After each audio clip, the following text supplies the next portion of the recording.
AP cabinet విస్తరణలో భాగంగా జరిగిన ప్రమాణ స్వీకార కార్యక్రమంలో అందరూ అల్లుకుపోతే ఒక్క భూమా అఖిలప్రియ మాత్రం తడబడ్డారు.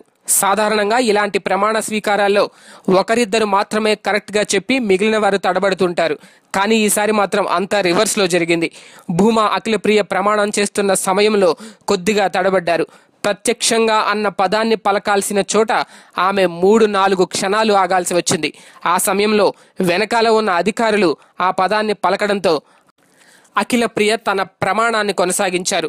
నా కర్తవ్యాలను సక్రమంగా నిర్వర్తించేందుకు అనాల్సిన చోట కూడా ఓ క్షణం తడబడ్డారు. ఆంధ్రప్రదేశ్ రాష్ట్ర మంత్రిగా నాకు వచ్చినా లేదా తెలియవచ్చినా ఏ విషయాన్ని నా కర్తవ్యాలను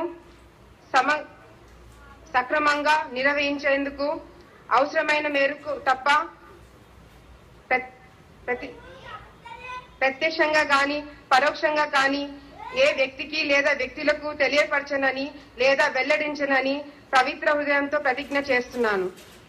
అఖిలప్రియ ప్రమాణం చేస్తున్న సమయంలో అక్కడికి తరలి వచ్చిన భూమా కుటుంబ అభిమానులు ఏలలు చప్పట్లతో తమ హర్షధ్వానాలను వ్యక్తం చేశారు. అయితే మాటలు తడబడటంపై భూమా అఖిలప్రియ వివరణ ఇచ్చారు. ఆ సమయంలో తనకు తండ్రి భూమా నాగిరెడ్డి గుర్తుకు వచ్చారని, అందుకే నోట మాట రాలేదని చెప్పారు.